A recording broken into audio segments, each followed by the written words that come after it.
Class 10 के सभी छात्रों का एक बार फिर स्वागत। गणित दर्पण चैनल पे हम पढ़ रहे हैं दो चरों वाली रैखिक समीकरण युग्म और उसके अंदर से हमारे प्रश्नावली 3.3 से दो प्रश्न है वो कंप्लीट हो गए थे और हम पढ़ रहे हैं प्रतिस्थापन विधि।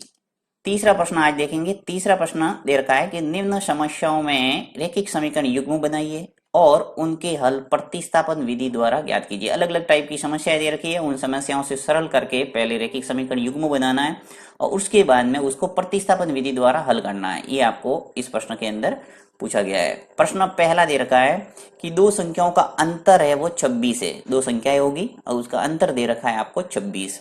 एक संख्या दूसरी संख्या की 3 गुनी है। दूसरी शर्त दे रखी है कि एक संख्या है वो दूसरी संख्या की कितनी गुनी है? 3 गुनी। तो उन्हें ज्ञात कीजिए, यानी दो संख्या है वो कौन सी है वो आपको निकालना है। तो लेता हूं मैं इसको नेक्स्ट पेज पे और इसको सॉल्व करते हैं।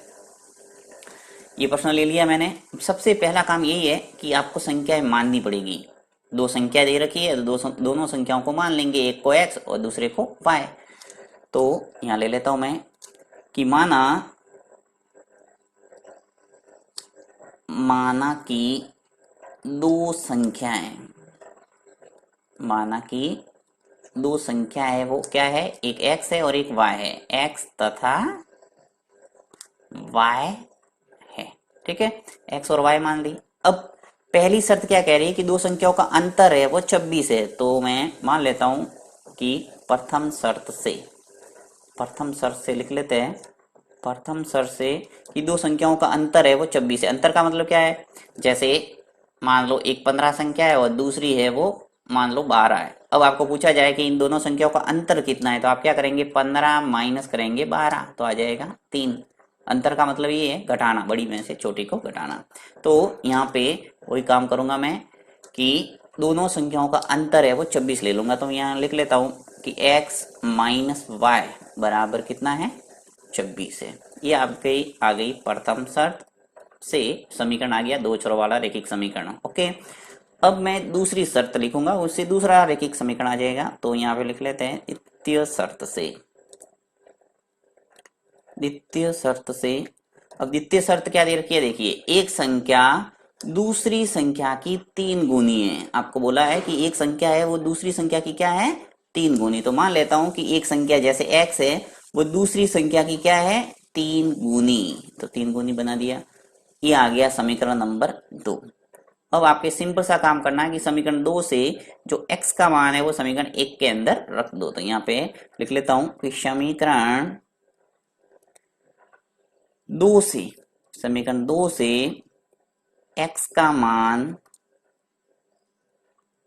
समीकरण 1 में रखने पर, यही करते हैं हम प्रतिस्थापन विधि से कि एक चर का मान है वो दूसरे के अंदर रखते हैं। तो हमारे एक चर में मान सीधा आ गया है, इसको हल करने की जरूरत ही नहीं पड़ी। सीधा x का मान आ गया हमारे पास 3y, तो इसको 3y को रख दूंगा सीधा समीकरण 1 के अंदर। तो समीकरण 2 से x का मान समीकरण 1 में रखने पर समीकरण 1 लिख लेता हूं, x माइनस वाई बराबर है 26। ये समीकरण नंबर 1 है। अब यहाँ पे मैं x का मान 3y पुट कर देता हूँ। ये जो 3y है x का मान वो इस x के स्थान पर रख लेंगे। तो यहाँ पे मैं 3y है वो रख लेता हूँ, फिर माइनस ये जो y है वो ऐसा का ऐसा, फिर बराबर ये 26। ठीक है। अब 3y में से y गया तो क्या बचा? 2y। 3 में से 1 गया तो क्या बचा? 2y आ गया और ये 26। अब y का मान क्या आ जाएगा? 26/2। गुणांक का भाग लगता है, ये सबको पता ही होगा। y बराबर, अब 26 के अंदर 2 का भाग देंगे तो आ जाएगा 13। यानी एक जो संख्या है वो निकल के आ गई हमारे 13। दूसरी संख्या निकालने के लिए वापस आपको रखना पड़ेगा, समीकरण 2 के अंदर रख दो, समीकरण 1 के अंदर रख दो, किसी में भी रख लो, आपके x का मान आ जाएगा। तो यहाँ पे लिख लेता हूँ y का मान समीकरण 2 में रखने पर लिख लेता हूँ y का मान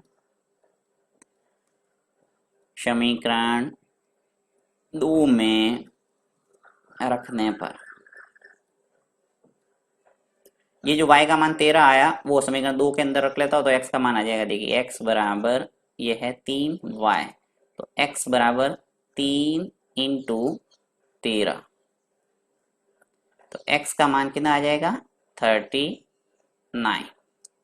33 39। तो इस ढंग से आपके दोनों संख्या निकल के आ गई कि एक संख्या तो है 39 और दूसरी संख्या है वो 13 है। तो आपके ये जो शर्त है वो लागू होगी। दो संख्याओं का अंतर है वो 26 होना चाहिए। तो देखिए यहाँ पे 39 में से 13 को घटाऊंगा तो 26 आ जाएगा। साथ ही एक संख्या दूसरी संख्या की 3 गुनी है, तो देखिए 3 गुनी आ गई, 13 इंटू 3 करेंगे तभी आएगा 39। तो इस ढंग से आप संख्या निकाल सकते हैं। तो ये आ गए आपके आंसर।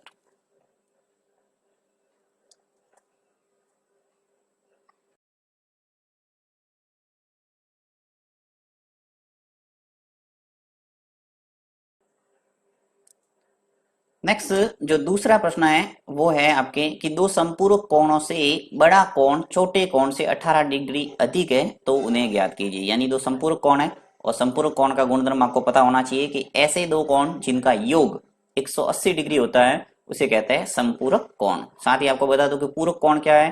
पूरक कोण किसे कहते हैं? ऐसे दो कोण जिनका योग 90 डिग्री हो क्या कहलाता है? पूरक कोण। तो इसी गुणधर्म पे ये प्रश्न बना हुआ है और इसको हम करते हैं नेक्स्ट पेज पे। तो सबसे पहला काम हमारा यही है कि दो संपूरक कोण को मान लेते कि एक कोण x है और दूसरा कोण y है। तो यहां मैं लिख लेता हूं कि माना दो संपूरक कोण, दो संपूरक कोण x तथा y है। अब इसके अंदर ये भी मान लेते हैं कि जो x है वो बड़ा है y से। तो यहां मान लेते हैं कि माना दो संपूरक कोण x तथा y है और x is greater than y, यानी x जो कोण होगा वो y से बड़ा होगा। ये हमने पहले ही मान लिया है। अब दोनों शर्त से हम दो समीकरण बनाएंगे। तो यहाँ पे लिखता हूं प्रथम शर्त से, जैसा कि पहले सवाल में किया था वैसा का वैसा। दो शर्त हमेशा मिलेगी हर सवाल के अंदर और दोनों शर्त से हमेशा दो रेखिक समीकरण युग्म मिलेंगे। तो यहाँ प्रथम शर्त से दो संपूरक कोण, जैसे संपूरक कोण आ गया यानी आपको पता होना चाहिए कि दोनों कोण का योग है वो कितना आना चाहिए आपके 180। तो यहाँ पे दोनों कोण मैंने x और y लिया तो दोनों कोणों का योग है वो ले लेता हूं मैं 180। समीकरण नंबर जो फर्स्ट है वो तो यही आ गया। नेक्स्ट दूसरी जो शर्त है लिखता हूं द्वितीय शर्त से। द्वितीय शर्त से, अब द्वितीय शर्त क्या दे रखी है कि दो संपूरक कोणों में जो बड़ा कोण है, बड़ा कोण छोटे कोण से 18 डिग्री अधिक है। तो बड़ा कोण मैंने माना है x, तो यहाँ पे x लिखूंगा।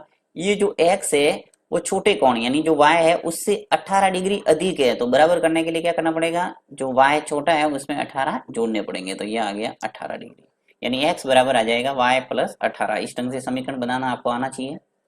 हमेशा जो कम है उसके अंदर जोड़ा जाएगा, जैसे कि हमने पहले सवाल के अंदर किया था कि तिगुना है तो 3 का गुणा किया था आगे वाली संख्या से। उसी प्रकार यहाँ पे मैंने इसने बोला है कि 18 डिग्री अधिक है तो 18 जोड़ दिया y के अंदर।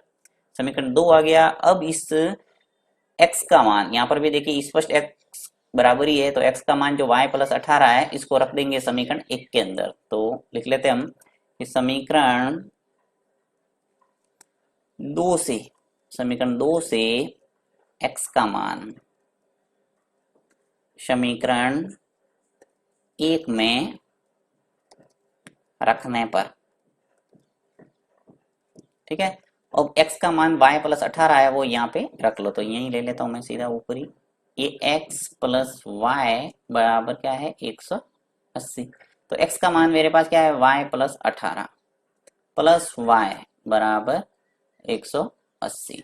यानी कि आपके जो y और y ये जुड़ जाएगा यहाँ पे तो आ जाएगा 2y प्लस 18 बराबर 180। 2y इधर ही रहेगा और ये जो 18 है वो पक्षांतर होकर आगे चला जाएगा तो 180 माइनस हो जाएगा 18। तो 2y 180 में से 18 गया तो क्या बचा 162, 162। y का मान निकाल दो 162/2, 2 का भाग लग जाएगा। इस ढंग से y का मान आ गया आपके पास 8 और 1 यानी 81 आ जाएगा y का मान। एक कोण आपके निकल के आ गया। अब दूसरा कोण निकालने के लिए वही y का मान समीकरण 2 के अंदर रख दो। तो यहाँ लिखेंगे y का मान समीकरण 2 में रखने पर तो समीकरण 2 में रखेंगे तो x का मान आ जाएगा, तो x बराबर देखिए यहाँ पे y प्लस क्या है 18। समीकरण 2 लिखा मैंने, x बराबर y प्लस 18। तो x का मान आ गया, देखिए y की जगह कितना रखूंगा 81, 81 प्लस आ जाएगा 18। अब जोड़ेंगे तो x का मान निकल जाएगा, x का मान कितना आ जाएगा देखिए 81 प्लस 18 तो आ जाएगा 99, 99। तो इस ढंग से आपके x का और y का दोनों मान निकल के आ गए। एक कोण तो आपके 81 है और दूसरा कोण 99 है, दोनों को जोड़ेंगे तो देखिए 180 आ रहा है, जो कि संपूर्ण कोण गुणधर्म का पालन हो रहा है। तो इस ढंग से आप प्रश्नों को कर सकते हैं। बाकी प्रश्न आपको सेल्फ करना है, यदि कोई समस्या आती है तो आप कमेंट बॉक्स में लिख सकते हैं, मैं उनको आपको अलग से वीडियो बना के कर दूंगा।